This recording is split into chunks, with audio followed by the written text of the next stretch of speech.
People seem to forget, if you change today, today will change your life. Hello, Andrew. How are you doing? I am fine. Thank you, David. Good Excellent. stuff. Good stuff. Well, I'm very happy to have you here, and we've just been speaking for a few minutes off air, but it's a pleasure to have you. So, just for the people listening in, tell us a little bit more about yourself, Andrew, so we've got a bit of context and people can get to know who you are. Right. My name's Andrew, and in fact, this year I managed to handcycle from Land's End to John O'Groats, and I think that's my biggest kind of sporting achievement to date, I would say. But I haven't finished with my challenges, but that's my main thing, I suppose, that I've done in the last year. I mean, so that it's an incredible achievement. One, to be able to hand cycle as well, but so my dad, having done Land's End to John O'Groats, what's the distance like for that? I forget what the number is in terms of how far that actually is. Well, it varies depending on what route you take, but Right. we went on some of the back lanes to avoid all the kind of the major trunk roads, Right. and it ended up 992 miles. Oh my God. And we did that in 13 days. 30. So, Wow. yeah, it wasn't too... In fact, I thought that it was going to be quite a stretch, but it ended up not being too bad, actually. It averaged out at about 80 miles a day, I suppose. And when you kind of cut that down into chunks, like 25 miles and a rest, then another 25, it kind of breaks the day up. Therefore, mentally, it's not that difficult. Yeah. Yeah, I mean that is a you say it's not that difficult, but I think for the average person listening in, they're now thinking, "Oh my God, I'm really not up to scratch if it's not that difficult." But I know what you mean. So talk a bit about what that preparation actually looks like for you. Well, the preparation, quite a bit of training involved, but the point is that, which surprised quite a few people, I suppose. The first day, well, I think we had to do about 65, 70 miles on the first day. And I'd only ever hand cycled a maximum of about 55 miles in a day. Right. And that was all my training. I never did any more than that.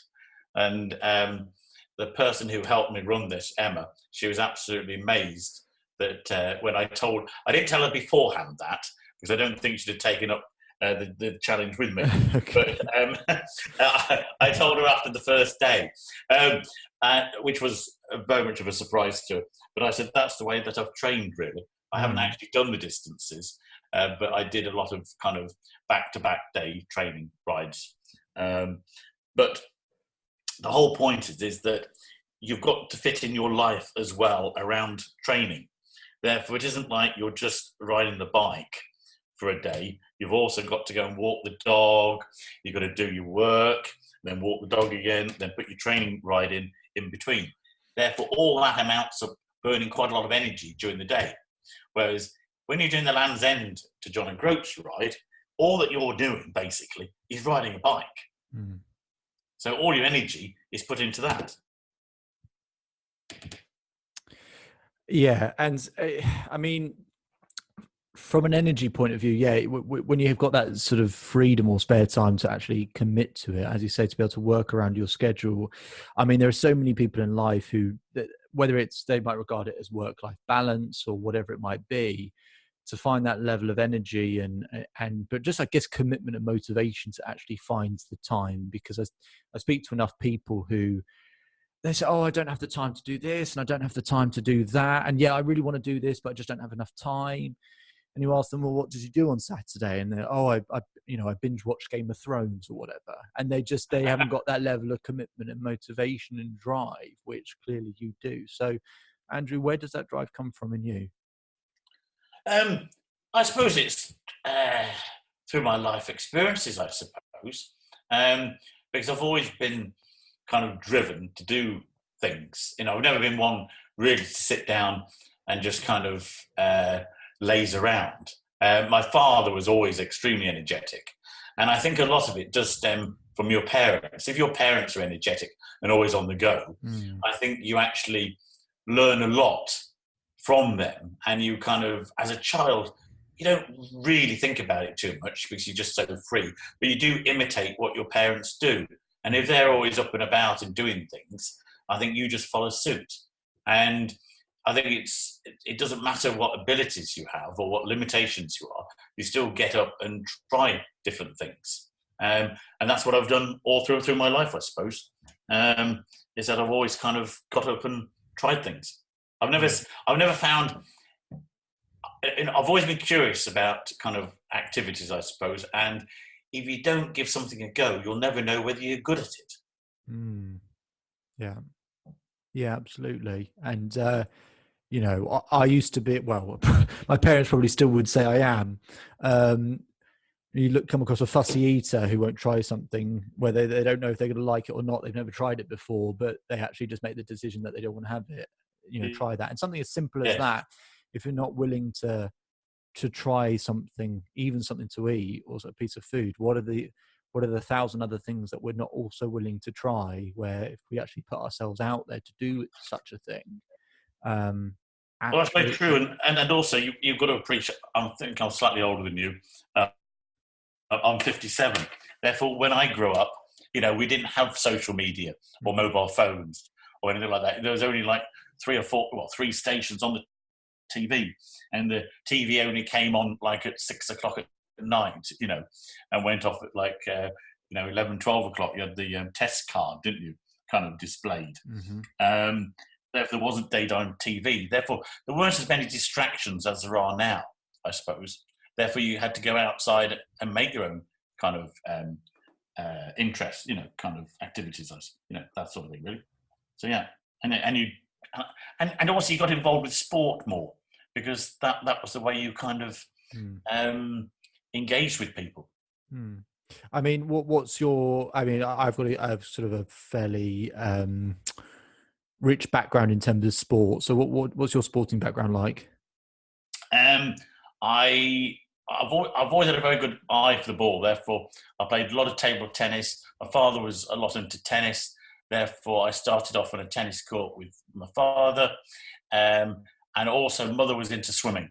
Therefore, every day after school, I used to swim, and that would be, you know, kind of like a mile after, you know, kind of every day, basically. Which we had a full-length outdoor pool where I grew up. Therefore, that was a great pleasure. So yes, so it was that was my kind of background, really, from a sporting side, with ball sports and a lot of swimming. I mean, I want to ask you what sport teaches you. What I want to talk a little bit about as well is a bit more about what the people actually listening wouldn't know about you as well, and actually some of the things that other people might regard as limitations. And I know certainly from your point of view you don't, but to talk about that in a second as well. But from a sporting background, I mean, what do you think sport has taught you? I mean, when you find that drive and commitment and motivation where you have to push yourselves in a athletic environment, I know the many benefits of that, but tell me what else sport gave you. Confidence, I would say, you know, because you're normally doing it with other people. You kind of, there is quite kind of a unique bond that you have with other people when you kind of doing, you know, you got that same interest and you're swimming together or you're playing tennis together or, you know, anything like that, really. And also, it does give you a bit of a drive. It doesn't matter when people say, "Oh, I'm not competitive." "Oh, I'm not competitive." You know, to me, that's a load of rubbish, really, because in fact, when you start doing something, you are competitive. It doesn't matter what your brain is telling you. Yeah. You want to do the best that you can. You may not win, but that doesn't mean you're not competitive. You know, so that's another thing. It means that you can that you don't mind striving for something. You know, and if you realise that if you just go that extra mile, I know that's a cliche, but an extra mile, then you can always achieve something a bit more. You know, Yeah. if you put the time into it again, you'll always achieve. You know, so and also, you know, the health benefits as well. You know, motivate you as well, I suppose. You know, to keep yourself as fit as possible. Yeah. So Yeah, so that's what I've got out of sport, I suppose. I very much understand the you mentioned competitiveness, and my mum got very good at ducking. I must have thrown many a table tennis bat at her head after her beating me when I was younger. I mean, obviously, I stopped, maybe at the age of maybe the ripe age of 14, which is maybe a bit too old, but yes, they're very very competitive on the sports side. But it does give you a hell of a lot, and it also gives you just sport for me was very much a respite at different points in my life from actually maybe either how you felt from yourself, about yourself, or a respite from things that were going on or whatever. But it was also your identity in many ways. It was very much part of who you are, and you realize that you had these sort of either capabilities or this capacity to because you have good coordination or you're athletic or whatever, but also you kind of reap the benefits from a very much a health point of view. And it's when you find that, I guess, bug for health and fitness, you start to, as you get older, really feel the amazing benefits of having Mm. lived your life that way. I Because mentioned because gone. I play golf now as well, Yeah. and golf I find kind of teaches you patience. Because you cannot play golf if you're frustrated or if you're really stressed out. Yes. Yes. You've got to relax when you're playing golf. Yeah. You cannot think, oh, right, I'm going to thrash that ball. It won't go anywhere. You've got to control yourself. Therefore, golf is a very, people say it's a good walk spoiled, but it does it does teach yourself mental patience, I suppose, Yeah. and you've just got to calm yourself down. Therefore, it's a good way to unwind if you've had a really busy week sometimes. Mm. But from a mental point of view, is to get out on the golf course. You've got fresh air, you've got to relax. Also, you've got to kind of interact with other people on a social level, which also helps as Mm. well. Yeah.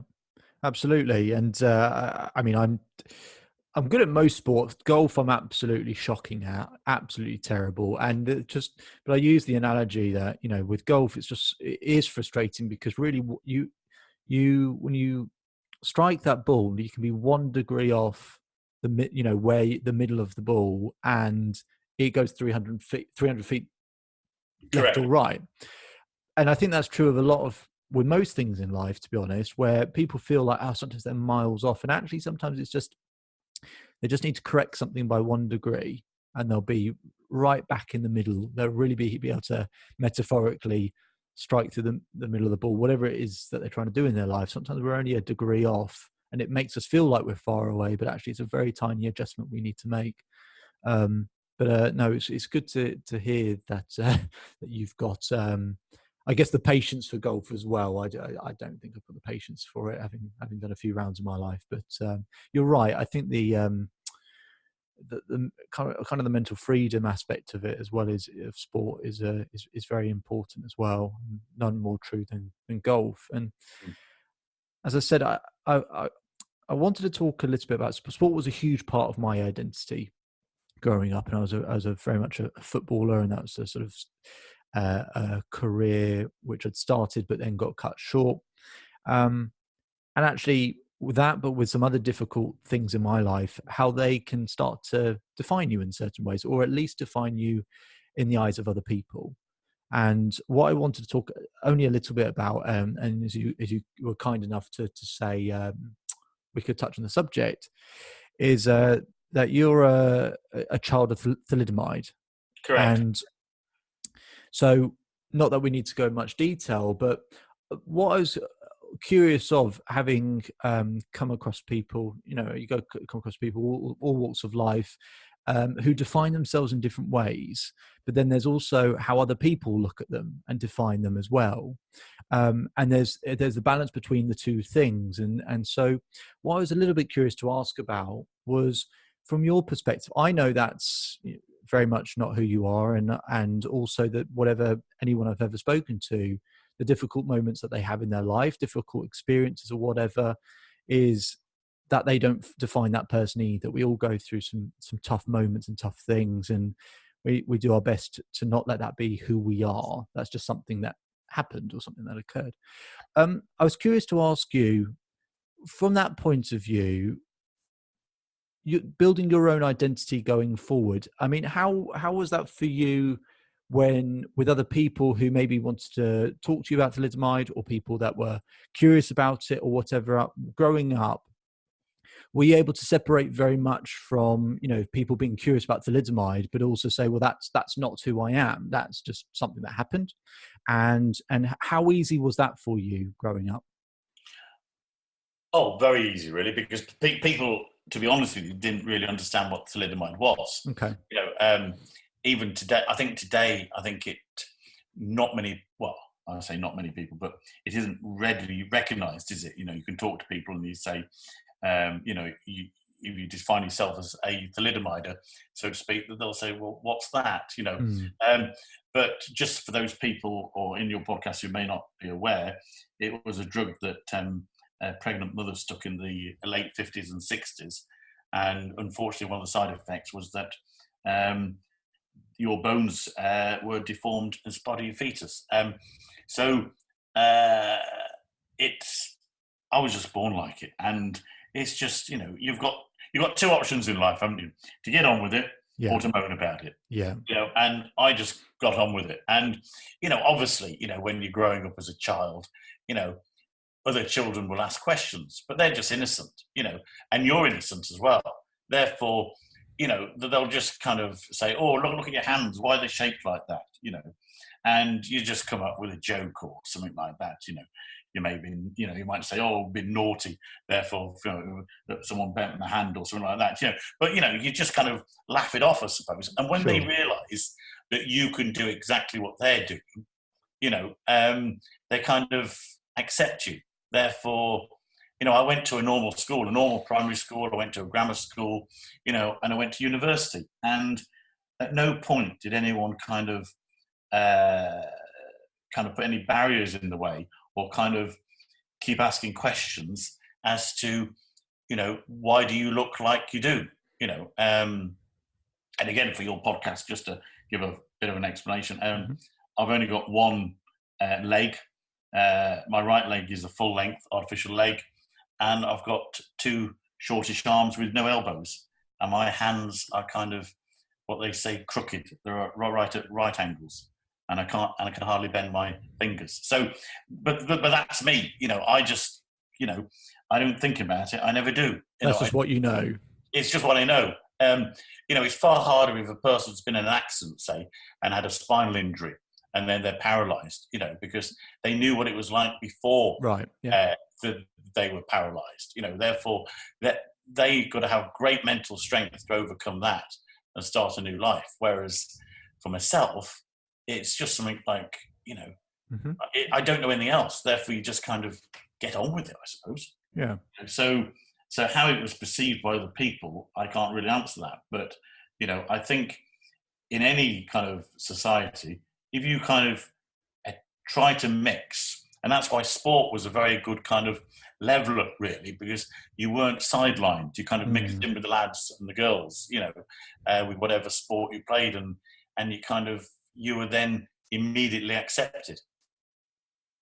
Yeah. If that makes sense. Yeah, absolutely. Yeah. No, and you're right. You're absolutely right. Sport is a very good leveler where it certainly brings people together. And so, and in those days there was no para sport as such, there were, whereas now there's a lot of, kind of para sport, there are clubs, to help people with limitations, etc., and to encourage them to get in. Whereas when I was growing up in the 60s and 70s, if you didn't kind of play the normal games, so to speak, there was no alternative as such. Yeah. No, it's sport has made a real effort, but even in the last 10 years, but 20 years, it certainly has expanded in a lot of ways to be a lot more inclusive. Absolutely. And so The thing I was really curious of asking about, knowing that stuff, but also knowing that the huge challenge of Land's End to John O'Groats, and but also the other many challenges that you've taken up in some ways. And one of the things I noticed you'd had on your Twitter page or in the bio was you put, in fact, I can't even read my own writing now. What have I put here? You know, you basically put we can't control, or we can't sort of control, we can't do it their way is what you put. We can't do No, no, things. no. Well, what I said, if you can't do it their way, you can do it your way. Yeah, yeah. Um, and and I liked that, and it's a real, it's a very sort of biological natural instinct to compare, because it's a survival trait for us to compare, ourselves to other people, because at the beginning of time you needed a community or tribe around you, or to be top of the top of the herd in order to survive. Obviously that's not the case anymore, but we still have that instinct to be to compare and see what other people are doing, and we can't often help that. But it is a good, I just thought it was a very good reminder of, actually, just because there's stuff around the science of achievement where, if you look at something someone else has done and you model that, then you've got a good chance of actually finding a route to success. Success leaves clues, but at the same time we might not be able to do things the same way. We might not have the same resources or the same talents or the same skills or whatever, and that it's actually okay that the way we go about things, and to be accepting of the way that we're willing to go about things, is good, and it's the right thing to do. Because if we do it through our own filter, rather than try and do it through what someone else's filter might have been, then you're more likely to have success in that way. I was wondering if you could speak a little bit to that. well, all I was trying to get at was, when I kind of said that, was just through life, really. I started off, I used to have a three-wheeler bike when I was young, and I used to go all over the place with that. Now, again, in those days, that was a virtually unheard of, a one-legged cyclist, I suppose. But my father had geared it up, therefore it just had a fixed pedal, and there was no right pedal to it, and there was a stanchion for my artificial leg. And when the pedal was at the bottom, you just kind of rocked the bike to one side and got the pedal to the top if you were a station or something like that. Therefore, again, it was adapted. I did it my way instead of the normal way, so to speak. And if I hadn't got that adapted, then I wouldn't have been able to cycle. And again, it's going through life, I suppose. And if you relate it to sport, I played quite a lot of squash at quite a competitive level. And again, people think, how on earth can you get around a squash court, to a certain level on one leg?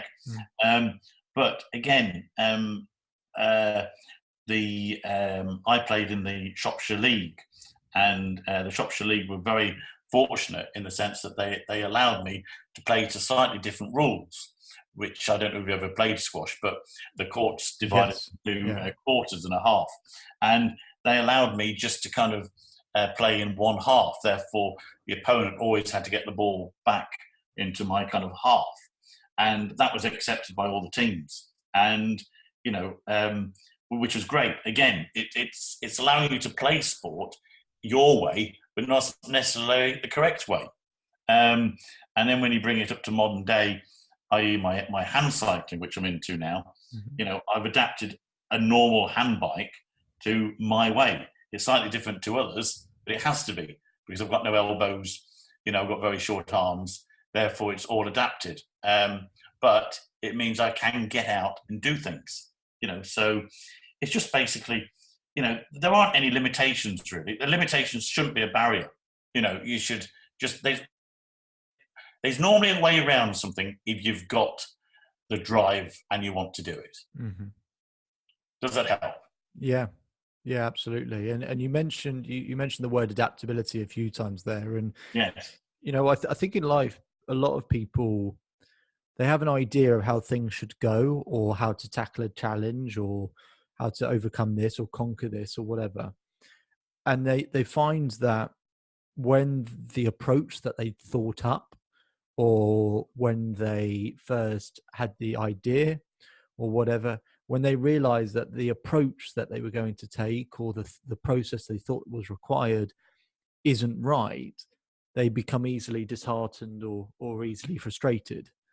And so what I wanted to ask you was, based on the amount of times you mentioned adaptability there, is a lot of the people I work with, I tell them that when we think back to a memory, when we think back to an event in our life, we're not looking back at the event itself. We're looking back at how we saw the event at the time, how we perceived it.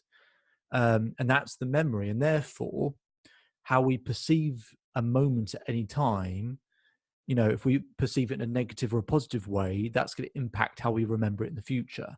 So actually, how we perceive, how we interpret something there and then in the first place is incredibly important to actually keeping up momentum in our life. And so the capacity or the ability for people to stay positive when something doesn't go the way that they thought it was going to go, and that they can keep that positive mindset so they can be adaptable, so they can be flexible, so that they don't lose momentum and they can try something else, is really, really important. And so I wanted to ask about when it comes to keeping a positive mindset, when we've got to, you've got to be adaptable to make something work. How do you keep yourself positive? How do you think other people can keep themselves more positive when they are initially disheartened or frustrated that they can't do things one way, but they need to stay positive so that they can learn how to do it a different way? That's a very good question. I don't know how I keep myself positive. It's just that I really don't know, David. In the sense that I always think there's always a solution. Therefore, if you always believe there's a solution to something, then it just means sitting down, contemplating it, and trying to find a way around that issue that you're trying to work out. Therefore, it might not come to you straight away, but there's normally a way around something. If you want it that badly, you will find a solution. But I've never really thought, how do you keep yourself positive? It's just me, I suppose. People say some people say I'm extremely stubborn, because I don't kind of give in to things. That's helpful trait. Yeah. Yeah. I've always looked after myself as well. I live by myself. I always have done. I live with my dogs. My dogs are great company for me, and therefore I just kind of get on with things, I suppose. I don't. I'm not a deep thinker. I really am not. I just kind of, and also you've got to be happy with whatever you're doing. If you're happy doing something, then you'll always do it to the best of your ability. If you're not happy in something, don't do it. Why put yourself through something that isn't making you feel kind of valued and happy, really?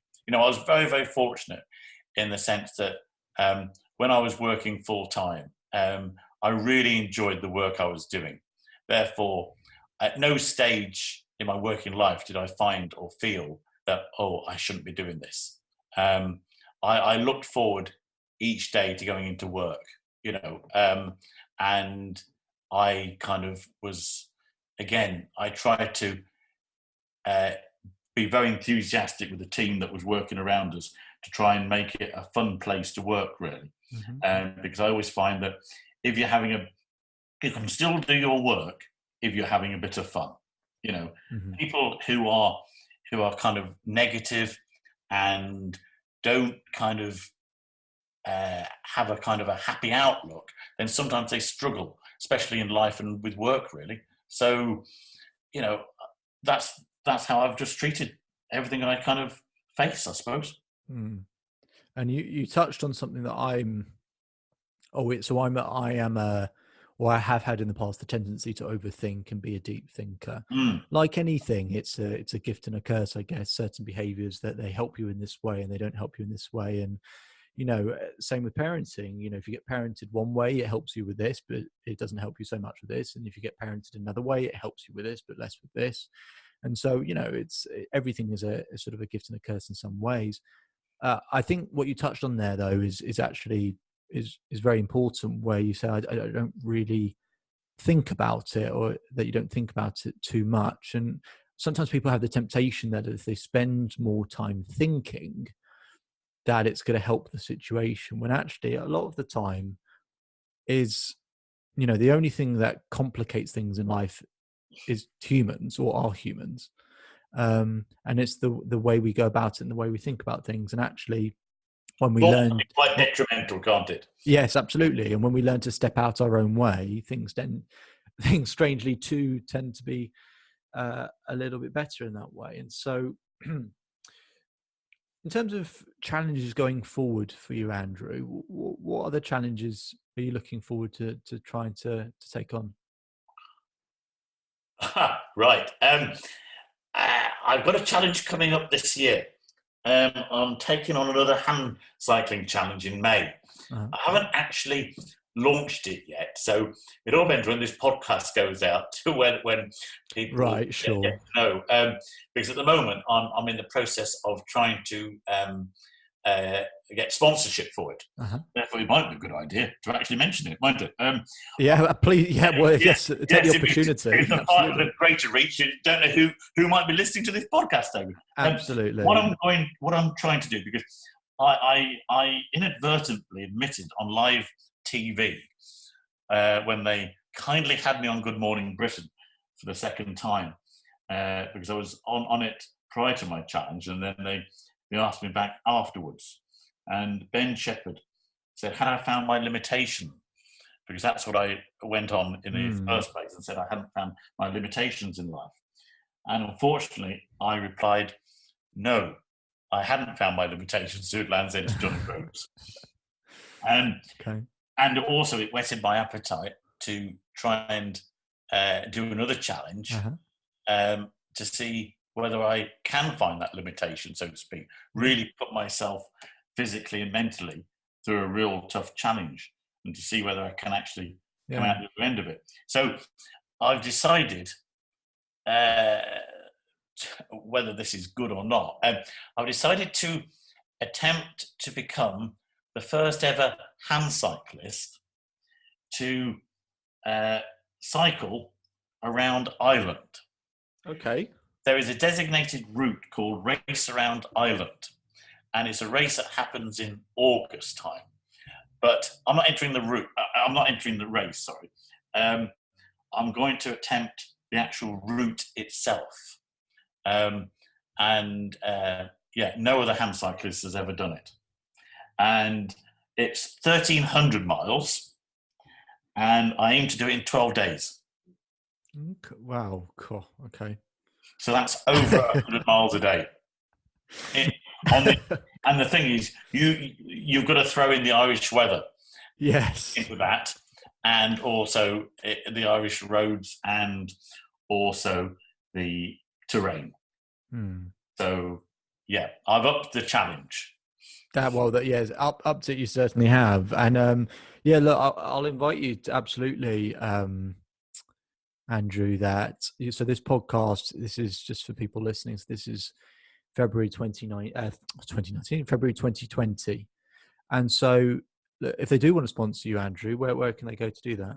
Well, the actual sponsor, or where will they be able to do that? Right, that most probably I'll be setting up a Just Giving page under Team Paddison again, like I did last year. Yeah. But when I meant sponsorship, I meant I'm in the process of trying to get firms to absolutely sponsor you to actually fund the actual challenge. It will still go ahead, but it's so much better if you can get firms to actually help the funding, because it isn't cheap. These challenges aren't cheap. And last year we were extremely fortunate. Well, I was extremely fortunate that a local firm, two local firms actually, funded the actual challenge. So that helped no end with the expenses. So this year at the moment, I'm still I'm sending out a lot of emails knocking on a lot of doors, Yeah. trying to persuade businesses that they will get some, well, quite good media kind of traction out of the event. Mm-hmm. Absolutely. So, and also it's to raise money again for charity, because last year we managed to raise just under 28,000 Wow. for cancer charities. Wow. So this year, obviously, I'd like again to raise money for charity because I always think it's important. Yeah. You know, for me in itself, the challenge is for myself, but if you can give something as well back to society while you're doing it, then I think that that's really helpful. I totally agree. And I think this will feed into the next question I was going to ask, really, but that people always want to sort of maximize their potential. They want to see how far they can go. And I often say to people that, look, we're always willing, we'll always do more for other people than we'll do for ourselves in a lot of ways.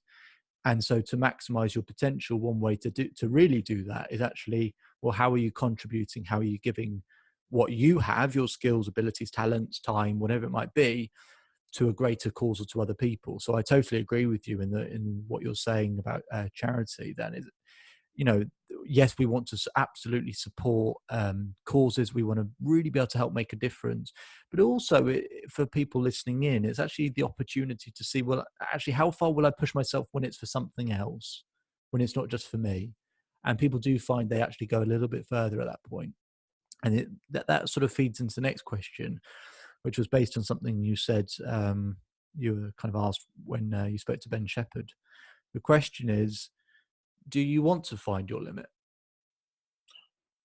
I think everyone should find their limit in some form, shouldn't they? And it would be, that's why I'm doing it, I suppose, to see where my limit is. You know, because I think you can go beyond it. You know, but I think you've got to find it first off, haven't you? And so, hence the reason why I've upped the challenge, really, and to actually, from my perspective, I do think it is going to be quite a tough challenge. Therefore, I've decided also this year that I'm going to video the whole challenge, which I didn't do last year. I just took photographs, and people just along the way took a few kind of off their phone, you know, some videos off the phone. But I'm going to employ a videographer who's going to, so we can film every day, basically, and put a webcast out every night, and they can see how I've done during the day. Yeah, it's brilliant. And also, maybe then at the end, if we get some funding for it, is to put a documentary together. Yeah. You know, to actually, so because last year, what I did, on the Team Paddison Facebook page, I wrote a blog every night. Now that was quite tiring, you know, after you've done the actual the writing, and then you've kind of got the relaxation. But every night I did actually do a blog, and I missed one night because of the internet connection. Right. And the next day I had so many people on Facebook, "Oh, you're all right, you know, where's the blog? You know, well, what happened to it?" You know, therefore I had to do the blog again before I went off cycling that day, so people got to realise I was okay. And they kind of enjoyed reading the blog because I kind of tried to do it in a very light-hearted way. But this year, I don't think I'll have time for the blog. Therefore, if I've got someone filming it, then they can condense it into, say, a 2-3 minute video of the day, and that will explain everything that's happened, you know, of any significance during that day's riding. Yeah. And you can obviously gives you more focus as well to crack on and not have to worry about how you're updating or how you interpret it. But no, I think a videographer is a... And also, you've got a wider audience that you don't really want to let down. So, you know, from a psychological point of view, you most probably will drive yourself a bit further because you realise that people might be watching.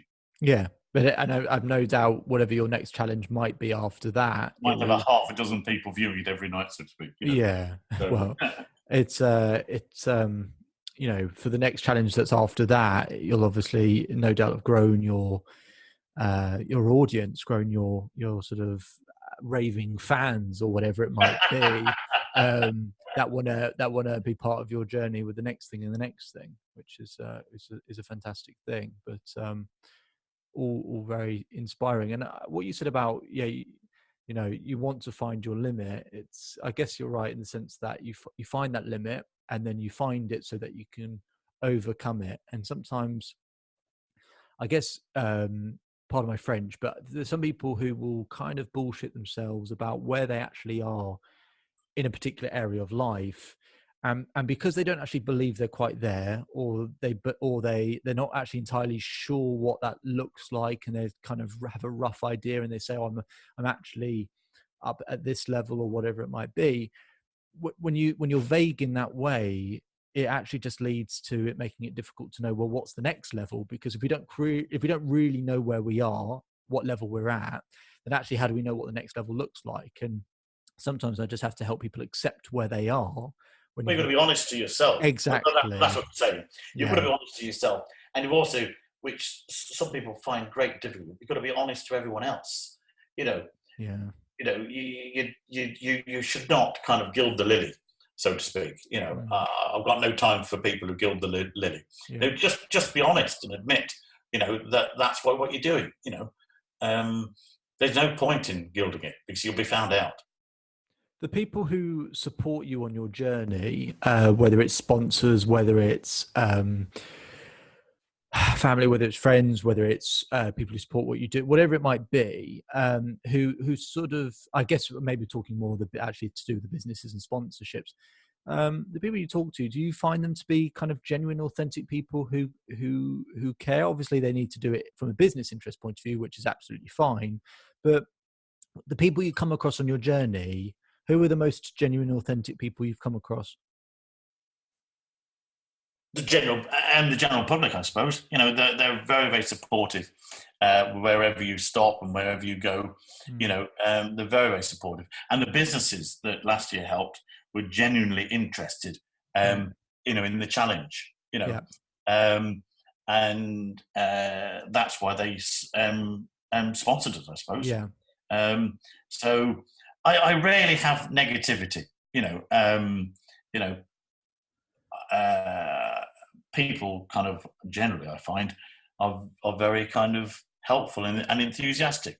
mm, You know, so no, I don't kind of, if people are negative, I just ignore them. There's, I know yeah. that's the whole thing to say, but there's no No, point. well, it's one of So, the yeah, it's one of those things where you know that yes, we have to accept and be honest with how we feel, where we are, all of that stuff. But there's also stuff where yes, sometimes we have to share or let things out or talk to people about how we feel and all of that stuff. But it doesn't mean that we have to let everything in either. And exactly what you said about negativity, where there's some things where you can just, if it doesn't have to, not everything has to break the surface, not everything has to frustrate you, and you just kind of let it wash past you. And there's often with people who I find crave certainty in life. Some people have a higher or lower threshold in terms of the amount of certainty that they need in their life. People that need a bit more certainty, which often means a little bit more control, I guess.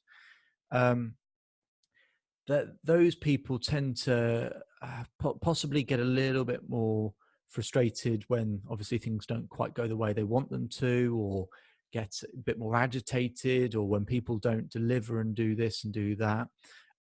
They find it a little bit more difficult for that to wash past because they want to, it just creates more uncertainty sometimes, and when people aren't either doing their job or whatever it might be. And so your outlook and attitude is admirable, because I think a lot of people don't have that attitude that everyone, you can see people's positive sides all the time, because that's not always what's presented. And so, I mean, I think I can imagine there'll be people listening in asking, sort of thinking, well, what? Surely Andrew gets frustrated or gets, agitated by this, or this annoys him, or whatever. So what are the things? I'll ask the question for everyone else. What are the things that would rile you up? Oh, if Chelsea lose. Oh yeah, that's very very frustrating. Yeah, that's one of my passions is Chelsea Football Club. Okay. Therefore, yeah, if they lose, that gets very frustrating. And yeah, and especially if they're kind of 1-0 up and 5 minutes to go, we always seem at the moment to kind of let that last minute goal in. Well, that's That's your season, extremely isn't it? frustrating. Yeah. So yeah, it's just so it's something like that, I suppose. No, um, no, joking apart. No, I try not let things get to me, I suppose. It's how I've been. I'm an oldish fellow, well, not oldish fellow, but I've been here for 57 years and I've seen everything. Therefore, you can understand the younger people getting more frustrated over certain things, I expect, because they haven't got the life experience Sure. behind them. So, and also, I do sympathise tremendously with the young today because they've got so many things that are in their lives that were never in our lives. And what I'm talking about is social media, and the harmful effects that social media can have.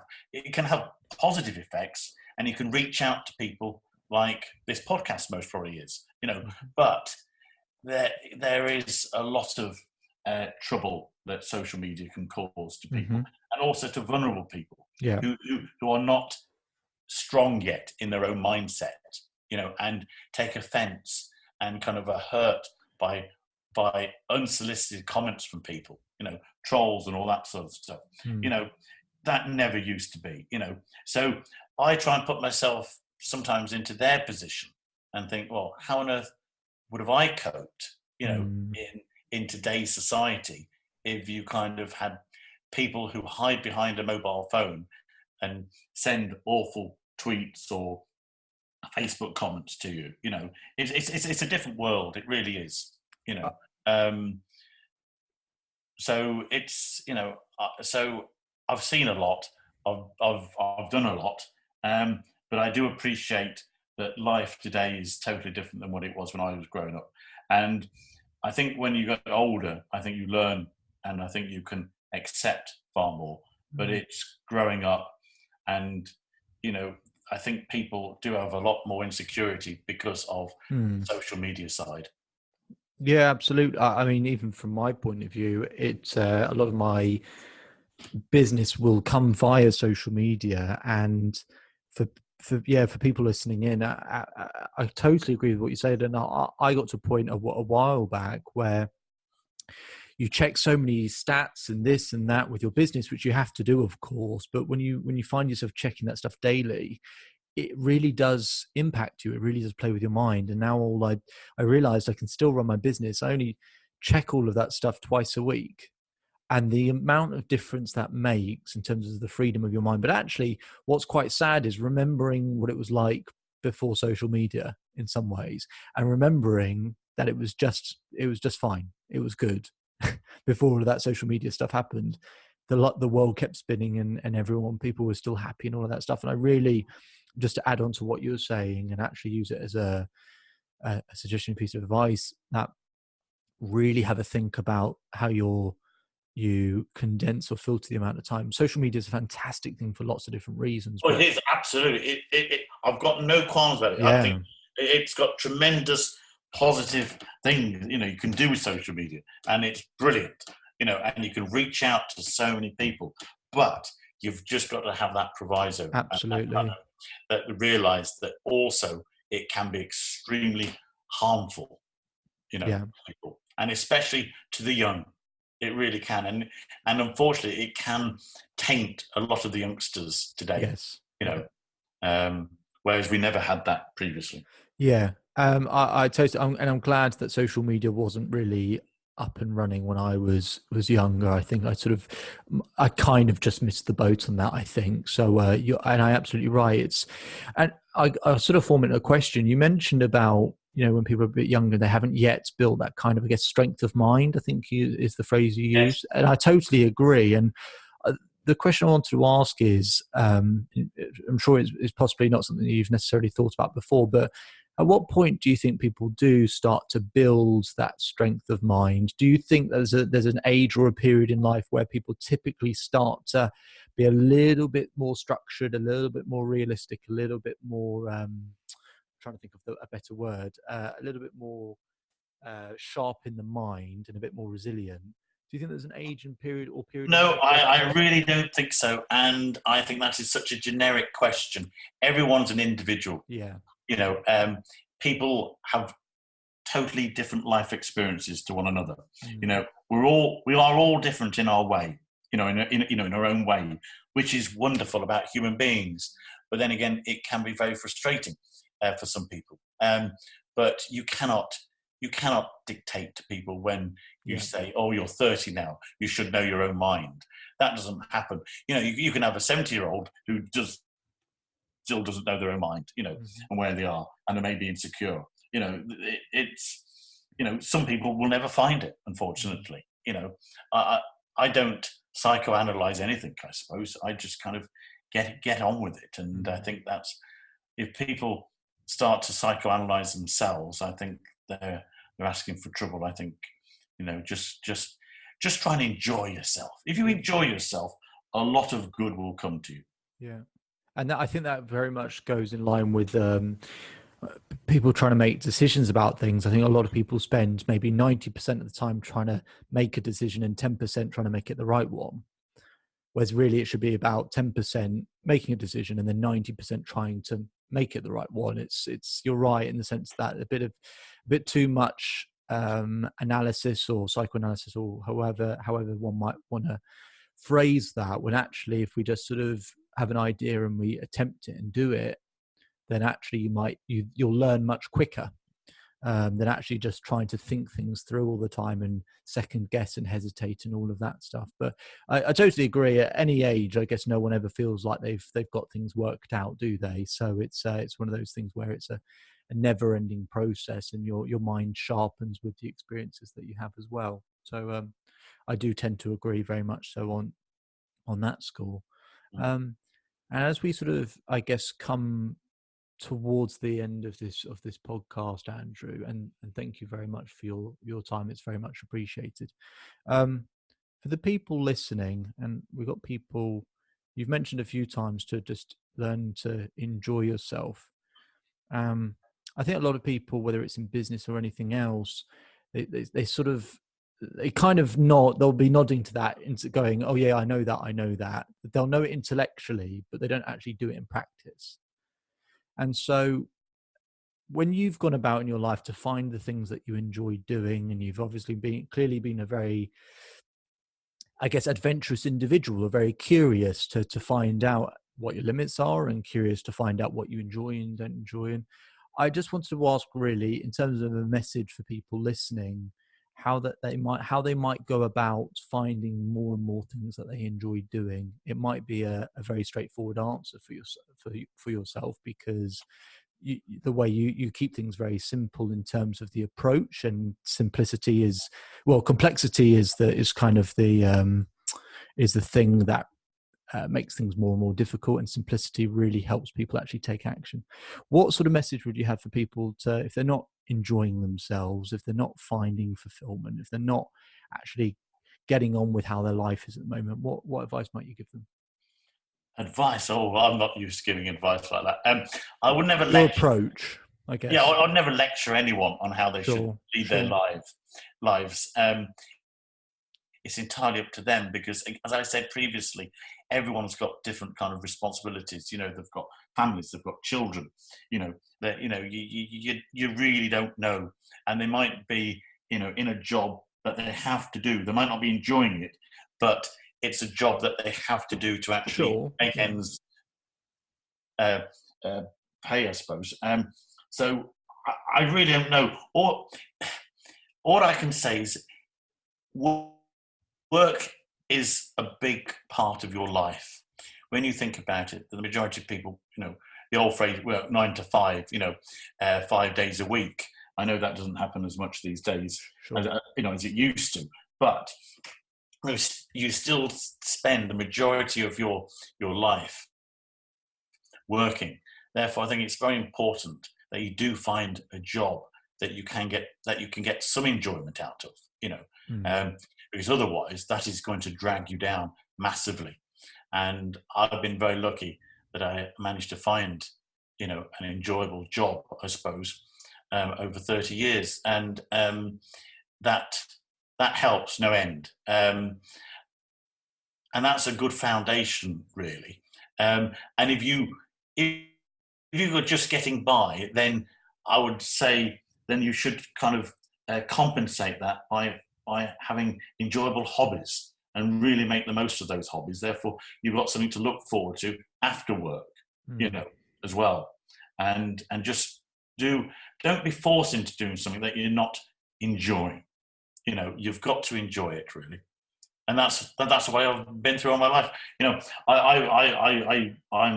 I'm kind of a happy-go-lucky chap, really. I always see the funny side. I will take the mickey out of anyone, and people can give it to me, and I will take it. I don't mind that at all. I prefer banter than being serious. And just enjoy yourself. That's my message then. Enjoy yourself. Good stuff. Well, thank you very much, Andrew. And just so for people who enjoy your enthusiasm, I guess, more than anything, where they find you and where they can keep up to date with what you're doing, is it Team Paddison that's most that's the Facebook page where I'll be launching again this year's challenge, and also I'll be announcing on that page, I suppose, where the separate webcast will be set up for the May Irish Challenge. So yes, that's the best place to kind of find me, really. Yeah. Excellent. Okay. Well, firstly, I've very much enjoyed the conversation, and your enthusiasm does very much radiate through, and I'm sure people listening will feel that as well. So if you want to continue that, continue feeling that sensation, but keep up with what Andrew is doing with some of the amazing challenges that he's done, then as certainly continue following what Andrew's doing, as will I. And Andrew, I just want to finally say thank you very much for your time. Well, thank you for having me, David. You're welcome. That's very kind of you. Thank you.